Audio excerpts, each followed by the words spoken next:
이번 시간에는 수요자가 아닌 공급자가 되자. 뭐 단순하게 얘기를 하면 이런 겁니다.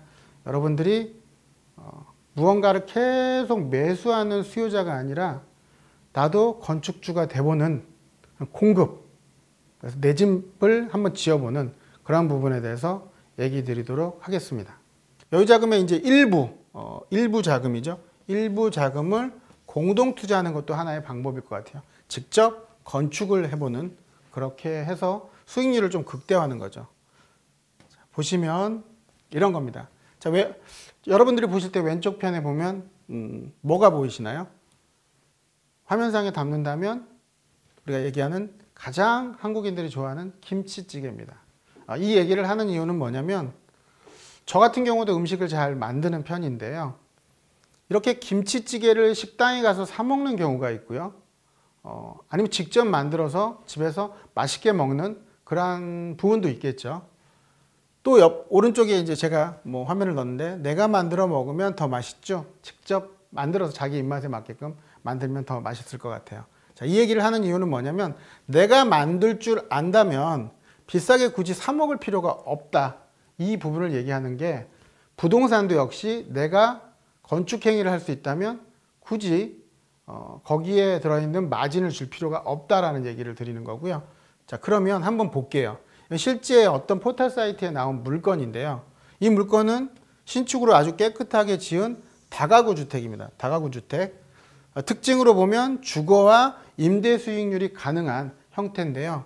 보시는 것처럼 다가구 5층짜리 건물에 매매가는 18억 정도 되는 18년도 4월 이제 4월 달에 신축이 된 아주 깨끗한 그런 주택인데 이게 이제 매매로 나온 거죠. 18억에 팔겠다 이렇게 나온 거고요. 간단하게 설명드리면 매물의 특징을 보면 신축으로서 경전철 화계역에서 도보로 5분 안에 드는 그런 이제 역세권 물건인데요. 대지는 49평 정도, 약 50평이 좀 안 되는 대지 지분에 5층 건물에 뭐 용적률이라고 해서 우리 이제 집을 높게 짓는, 나중에 이제 제가 시간이 될 때 용적률에 대해서도 다시 한번 설명드릴 텐데 집을 지을 수 있는 높이 이렇게 그냥 간단하게 생각하시면 좋을 것 같아요. 용자금 5억을 받아서 현재 보증금이 6억 1천에 월세가 275만 원 나오는 그러한 이제 매물입니다. 세대수를 보면 총 8세대로 되어 있고요. 특징은 뭐 앞서 얘기했던 것처럼 신축 다가구 주택이고 1층부터 5층까지 주인 세대가 있는 그러한 매물이 나와 있는 상태인데요. 자, 그러면 이 물건을 내가 만약에 직접 신축을 했다면 어느 정도의 돈이 들어갔을까요? 이 집을 직접 짓는다면 원가는 보시는 것처럼 한 15억에서 최대 16억 정도면 충분히 지을 수 있습니다. 그렇다면 내가 만약에 지었다면 2억에서 3억 정도의 수익은 발생하는, 즉 쉽게 얘기하면 18억 정도에 매입하는 것보단 15억에서 16억 정도의 내가 기술을 발휘해서 남들보다 2억, 3억 정도를 싸게 살 수 있는, 직접 지을 수만 있다면 그러한 것들이 바로 건축을 했을 때의 좀 수익을 극대화할 수 있는, 김치찌개를 직접 끓일 수 있다면 싸게 먹을 수 있는 그러한 전략이라고 보시면 될 것 같은데요. 자, 수요자 아닌 공급자로 전환. 여기서 보시는 것처럼 처음에는 이제 공동이 이제 투자하는 전략이면 좋겠고요. 보통 이러한 단계는 시행업체에 보통 위탁을 처음에 하시는 분들은 하게 되고요. 그 다음에 매각을 하게 되면 이제 분양 대행 업체 또 위탁하고 분양이 이제 완료되면 수익을 배분하는 형태. 이렇게 했다가 보통 몇 번 이제 집을 짓게 되신 분들은 단독으로 이제 투자를 하게 되는 거죠. 역시 시행이라는 거는 이제 건축을 짓기 위해서 무언가 이제 전문 업체에다 도움을 받는 상황인데요. 또 분양 역시도 이제 매각. 자, 분양 완료되면 수익이 발생되죠. 이제는 여러 번 좀 하신 분들은 단독으로 투자를 하면서 직접 시행을 해요. 내가 직접 시행을 하는 거죠. 종합건설, 즉 뭐 종건이라고 표현하는 그 업체에 시공은 맡기지만 내가 직접 뭐 자재가 들어가는 것도 또 보고 뭐 건축 현장에 소장님만 잘 계신다면 무난하게 또 집도 지을 수 있는데요. 이렇게 해서 분양을 대행업체에 위탁하고 분양이 완료되면 수익이 발생되는 형태로 보통의 집을 지으시는 건축주분들이 진행을 하게 됩니다. 이거는 이제 참고로 여러분들한테 말씀을 드리는 건데요. 세 개의 토지가 있습니다. 지금 보시는 것처럼 어떤 토지는 도로를 너무 작게 낀 그러한 필지가 하나가 있고요. 가운데 있는 필지는 도로를 길쭉하게 되어 있고 땅의 모양은 이렇게 되어 있는 토지. 또 오른쪽에 있는 토지는 도로를 좀 작게 되어 있고 이렇게 필지로 되어 있는 토지가 있습니다. 여러분들이 보시기엔 어떤 토지가 가장 여러분들 마음에 드시나요? 자, 여기서 이제 참고로 여러분들한테 말씀드릴 거는 어떤 지역 갔더니 똑같이 16억짜리가 있는데요. 이 16억짜리는 그 대지가 80평짜리. 똑같이 16억인데 대지가 뭐 100평짜리 이렇게 있다고 치자고요. 대부분의 분들은 대지가 80평이고 16억이니까 100평짜리에 16억이 있다면 이 100평에 16억이 너무 좋지 라고 생각하실 수 있겠지만 꼭 그렇지는 않다는 거죠. 보시는 화면처럼 가운데 있는 그러한 필지는 신축행위가 가능합니다. 진입로가 넓게 돼 있기 때문이죠. 또한 오른쪽에 있는 거는 신축 사업은 가능하지만 이러한 일조권의 문제 때문에 이 필지 같은 경우는 일조권의 문제가 되기 때문에 사업성이 좀 떨어진다. 이렇게 보실 수 있고요. 그다음에 마지막으로 왼편에 있는 거는 신축 자체가 불가능합니다. 그 이유는 진입로 자체가 이렇게 좁기 때문에 아무리 신축을 하려고 해도 신축이 불가능합니다.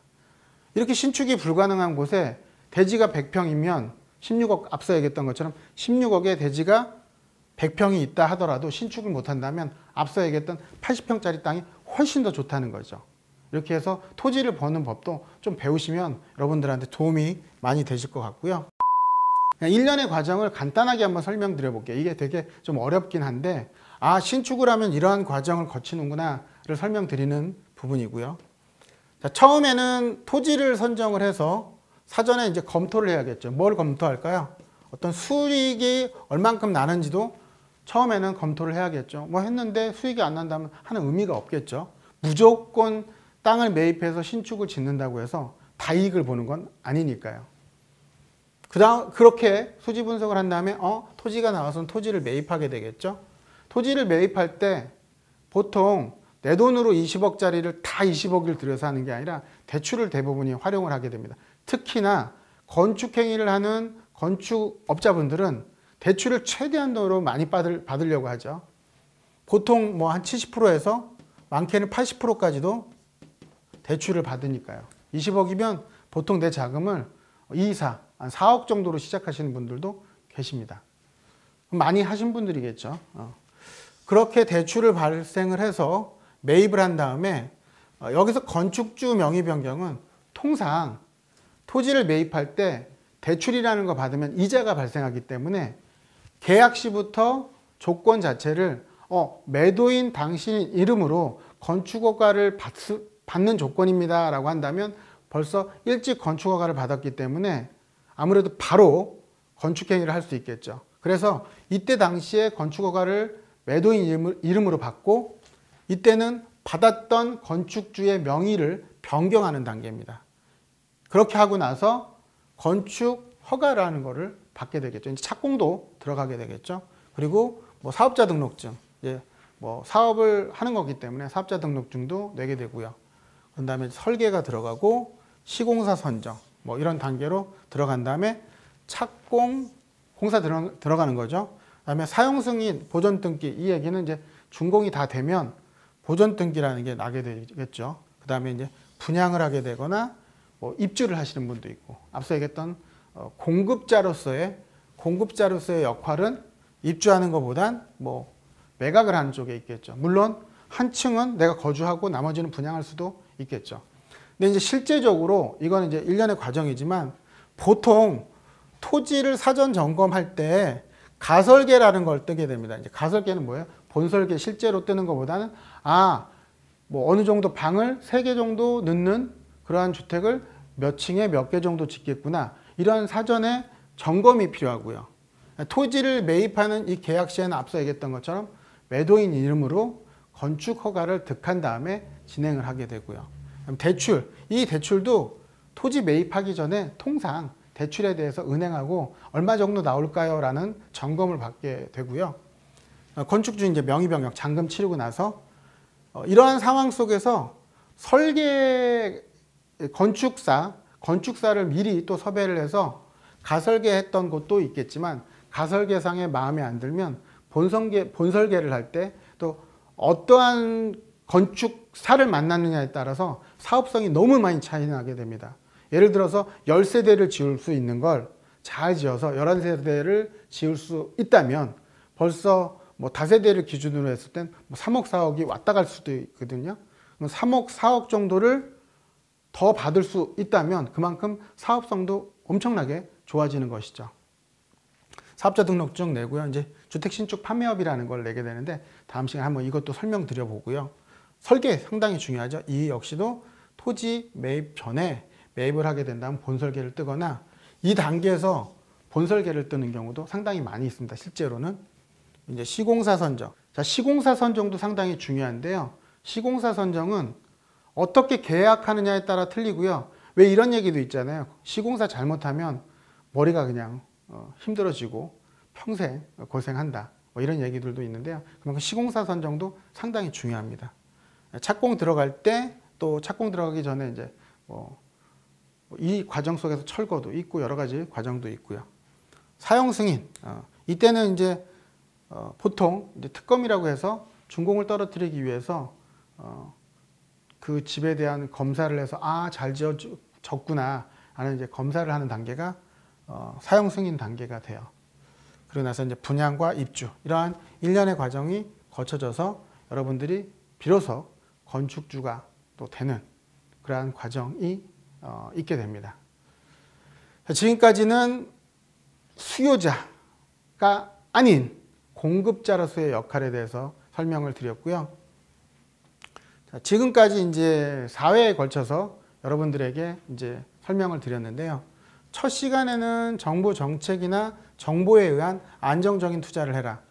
내가 만약에 투자를 많이 안 했다면 좀 안정성에 무게감을 뒀으면 좋겠다라는 얘기를 드렸던 거고요. 그 다음에는 이제 지역과 매물, 시장의 상황과 상관없이 내가 투자를 할 수 있는 스킬이 좋다면 그거하고 무관하게 전략적으로 종잣돈을 만들기 위해서 이런 전략. 그 다음에 이제 세 번째 제가 얘기했던 부분은 평생 가져갈 건물. 부동산도 샀다 팔았다 하는 것보다는 똘똘한 한 채 갖고 있는 게 더 좋다. 자, 비로소 똘똘한 한 채를 가졌다면 자금의 여유가 된다면 나도 수요자가 아닌 공급자로서의 전략을 짜서 한번 도전해보자. 이러한 부분에 대해서 여러분들과 얘기를 나눴습니다. 자, 여러분들도 한 번쯤은 도전을 하셔서 내 집을 짓던 아니면 내 집이 괜찮은 게 있다면 한 번은 공급자로서의 역할을 할 수 있는 도전을 한번 해보십시오. 여러분도 충분히 할 수 있습니다. 자, 오늘 이 시간은 여기서 마치고요. 또 좋은 내용으로, 알찬 내용으로 다시 찾아뵙도록 하겠습니다. 감사합니다.